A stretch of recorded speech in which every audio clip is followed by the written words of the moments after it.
Hello everyone. आज की video में हम बात कर रहे हैं द हाई प्रेस्टेस कार्ड के बारे में।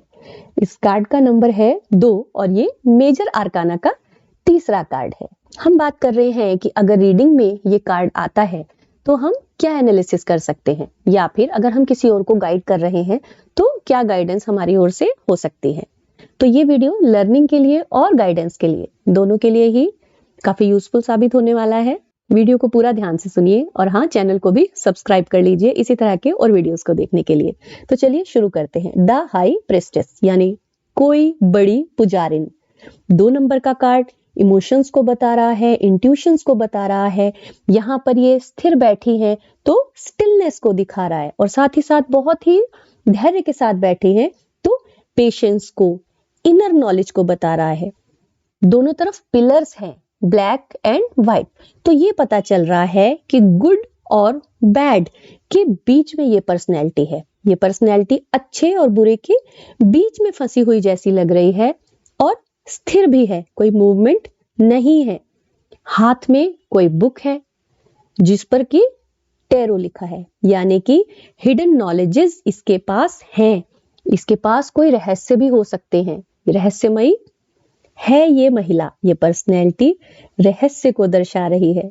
इस लेडी के बैकग्राउंड में हम देखें तो यहाँ पर ये फ्रूट्स दिख रहे हैं, और ये फ्रूट्स बता रहे हैं रिजल्ट्स को, प्रोस्पेरिटी को, जो इसके पीछे की तरफ यानी कि इसके आसपास है। इसके बैकग्राउंड में सपोर्ट है।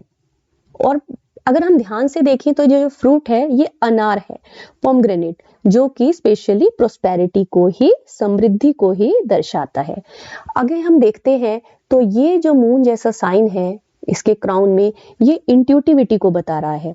जो सिंहासन है वो थ्रोन का है, पत्थर का सिंहासन है, स्टेबल है और स्ट्रॉन्ग है। यानी कि ऐसी परिस्थितियों में होते हुए जहां एक तरफ अच्छाई है एक तरफ बुराई है, ये स्टेबल है, ये उससे अडिग है। सिंहासन पत्थर का है तो इसका अर्थ है कि इमोशंस से ये व्यथित नहीं हो रही है। पहले ही बात हो चुकी है कि स्टिलनेस को भी बता रही है, पेशेंस को बता रही है।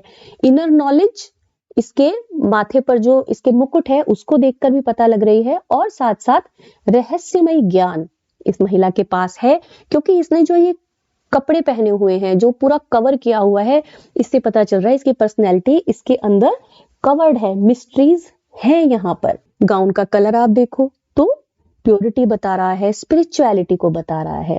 ये जो साइन है यहाँ पर क्रॉस का साइन है, एलिमेंट्स के बैलेंस को बता रहा है, हर तरफ की डायरेक्शंस को बता रहा है। पैरों के नीचे चंद्रमा है, ये चंद्रमा बता रहा है कि इमोशंस के बीच में ये अच्छा बैलेंस कर रही है। यानी कि जो भी इसकी सोच है वो इमोशंस से इसके कदम डगमगाते नहीं है। इसने इमोशंस को अपने ऊपर स्थान ना देते हुए, दिमाग के ऊपर ना हावी करते हुए अपने पैरों की तरफ रखा हुआ है। इसके जो एक्शंस हैं, वो जो भी इसके डिसीजंस होते हैं, उनमें ये इमोशंस को प्राथमिकता नहीं देती है। कुछ है जो ये छिपा रही है। अगर हम हेल्थ में देखें तो ये बहुत एनर्जेटिक नहीं लग रही है। इसके कारण इसमें एनर्जी की कमी हो सकती है, कुछ डेफिशिएंसीज हो सकती हैं। टैरो कार्ड्स में अगर हम हर सिंबल को देखते चलें तो बहुत ही डेप्थ से अलग अलग बातें हमारे सामने आती चली जाती हैं, लेकिन इस कार्ड को देखते हुए जो हम रिजल्ट्स निकाल सकते हैं वो कुछ इस तरीके से होंगे कि अगर हमें प्रोफेशंस या फिर करियर के बारे में सवाल हमारे सामने उठता है तो इसमें क्या करना है, इंट्यूशंस पर चलना है।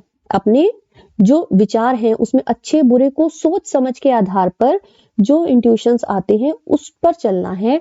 क्योंकि ये प्रेस्टेस कार्ड है, द हाई प्रेस्टेस अपने आप में बता रहा है, तो यहाँ पर किसी बड़े पुजारी या किसी पुरोहित या किसी ज्ञानी व्यक्ति से भी सलाह लेने की गाइड किया जा सकता है कि आप किसी ऐसे व्यक्ति से सलाह लें अपने प्रोफेशन और करियर के बारे में जो कि अच्छी तरह से एक कह सकते हैं कि लर्नेड पर्सन हो, उससे फायदा आपको मिल सकता है। आप इंट्यूशंस पर चलेंगे, बहुत ज्यादा मूवमेंट नहीं नजर आ रही है, इसलिए काम बहुत स्टेबिलिटी से होगा, धीरे धीरे होगा। और इसमें देखते हैं क्योंकि ये बैठी हुई है, तो अगर हम प्रोफेशन के बारे में डिसाइड करना चाहें तो कुछ स्टडी से रिलेटेड हो सकता है। आज के समय में हम देखें तो डेस्क जॉब कह सकते हैं, रिसर्च वर्क कोई हो सकता है जिसमें कि छुपी हुई चीजें होती हैं जिसमें हम हिडन फैक्ट्स को ढूंढते हैं, ऐसे कोई काम हो सकते हैं। अब अगर हम लव या रिलेशनशिप्स के बारे में बात करें तो कनेक्शन बहुत डीप होगा, एकदम इंटरनल कनेक्शन होगा, यानी इंसान का जुड़ाव दूसरे से बहुत ज्यादा होगा। अगर हम इसको प्रेजेंट, पास्ट और फ्यूचर में देखना चाहें तो पास्ट में क्योंकि इसका सिंहासन जो है वो पत्थर का है, तो कह सकते हैं बहुत हार्ड वर्क के बाद इसने ये सिचुएशन प्राप्त की है और हाँ इस समय ये स्टेबल है। और फ्यूचर में जो आगे की आने वाली सिचुएशंस है वो बहुत तेजी से परिवर्तन नहीं नजर आ रहा है, नियर फ्यूचर में बहुत धीमी गति से ही आगे आगे बदलाव हमें पता चल रहे हैं। तो अगर हम इस कार्ड की जो डिटेल्स हैं उनको कंक्लूड करें तो हम जानेंगे कि लव और इमोशंस में, तो अगर हम इस कार्ड से इमोशनल रिलेशंस के बारे में जानना चाहें तो हम देखेंगे कि उनमें बहुत, जो भी रिलेशन है उसमें कोई फन एलिमेंट ज्यादा नहीं है, इमोशनल लेवल पर जुड़ाव ज्यादा है, लेकिन एक जिसे कह सकते हैं कि लाइफ में फन है, एडवेंचर है, वैसी लाइफ इस रिलेशन से नहीं दिखाई पड़ रही है। प्रोफेशन और करियर में हम देख चुके हैं कि फील्ड वर्क नहीं नजर आता है, डेस्क जॉब नजर आती है, और अगर सिलेक्शन करना है तो उसमें जो छुपे हुए काम होते हैं जिसमें हिडन चीजों को ढूंढना है, जैसे कोई रिसर्च वर्क है या कोई डिटेक्टिव है, एजेंसीज हैं, इस तरह के काम ज्यादा ही इसमें प्रदर्शित हो रहे हैं। और एडवाइस यही होगी कि अपनी इंट्यूशंस पर भरोसा करके चलें। तो ये डिटेल थी द हाई प्रीस्टेस की। आई होप आपको अच्छी लगी होगी। अगर अच्छी लगी तो then do like, share, comment and subscribe the channel. Thanks for watching. नमस्कार।